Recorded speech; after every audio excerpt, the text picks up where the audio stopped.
The Hoka Mach 6 is claimed to be the most responsive and lightest Mach yet. With some pretty awesome features over the previous Machs, I really do think that the Mach 6 could be Hoka's best-selling road shoe of 2024. So let's dive in and see what the Mach 6 is all about. Well, hey, what's up everybody? Welcome back to the channel. My name is Steven. I want to let you know that Hoka did send the Mach 6 to me to review. They're not going to see this video ahead of time. They're not proofing it. They're not telling me what to say. I'm going to give you my completely honest opinion of the Mach 6, just like always. Well, first let's talk about the stats of the Mach 6. It is a neutral road running shoe, and you can see there's definitely some flexibility and a fair amount of twist to the shoe. As for the stack height, the men's comes in at 37 millimeters in the rear and 32 millimeters in the front for a 5 millimeter drop. A women's shoe comes in at 35 millimeters in the rear and 30 millimeters in the front for that same 5 millimeter drop. Like I said in the opener, this is claimed to be the lightest Mach yet.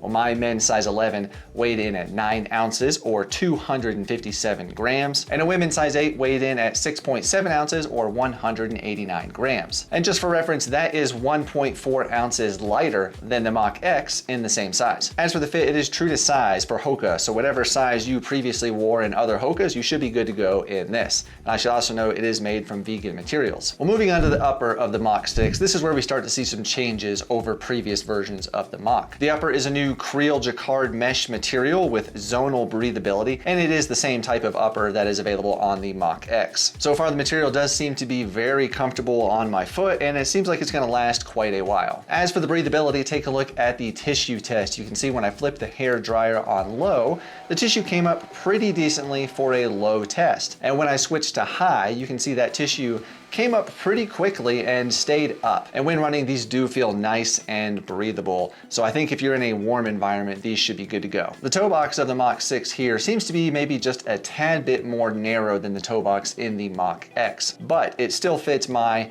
narrow to average size foot just fine. I've had no issues or rubbing. And I would say the same for the medial arch here on the Mach 6. It seems to be just maybe a little bit more narrow than the Mach X, but like I said earlier, I didn't have any hot spots or issues. It really fit my foot shape just fine. The tongue of the Mach 6 is pretty thin, but there is just a little bit of padding where the Hoka logo is on the tongue. Otherwise though, it is mesh and very thin. And it does extend up high enough in the shoe here where so far I've not had any issues with the laces causing any issues digging into the top of my foot. If I use the lace lock, I could see that maybe being an issue because I would put the laces up higher on the shoe. But so far, no issues, no discomfort for me and my foot shape. And I should also mention there is a gusset on both sides of the shoes. It's mesh, it's breathable, and it's there to keep that tongue from migrating around. As for the lacing system, it's typical Hoka lay flat laces. You know what to expect. They're very similar to the laces from the Arahi 7 and the Hoka Rocket X2. I will say though, they are just a little bit different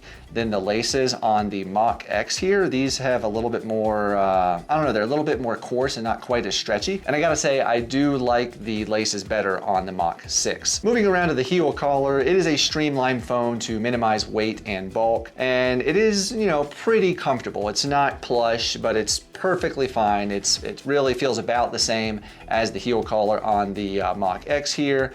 Feels about the same as the one on the Arahi 7 as well. Very comfortable, no issues. And the heel counter in the back has a little bit of flexibility, but it's also a little kind of stiff if I'm honest, but it's not had any issues or discomfort from my Achilles. Nothing at all from this heel flare that we've come to know on most Hoka shoes.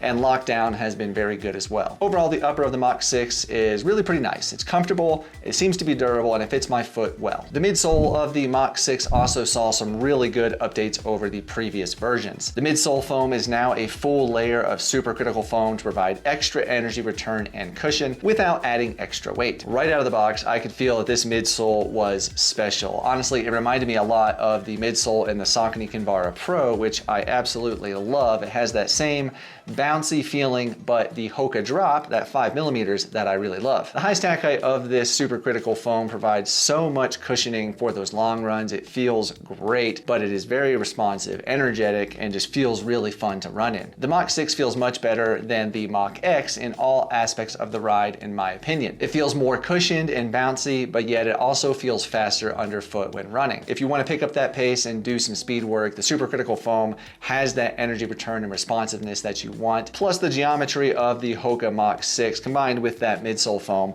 really helps your foot go through that transition very smoothly, very quickly and efficiently. Now the Mach 6 isn't going to be as fast as say the Rocket X2, the Cielo X1, or any other carbon plated shoe out there, but it is very fun to run in and it does feel fast. Overall, I really love the midsole of the Mach 6. It just feels fast, energetic, bouncy.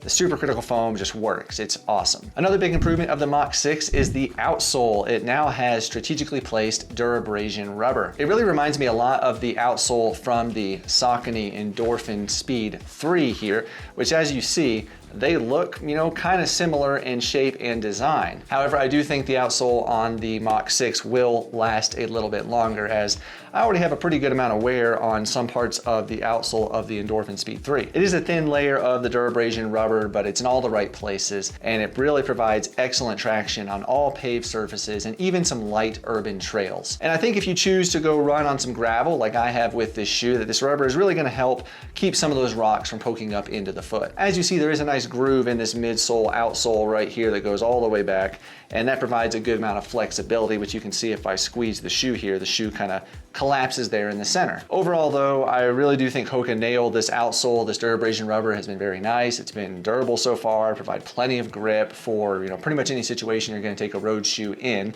I think Hoka nailed it. So the Hoka Mach 6 retails for $140 US.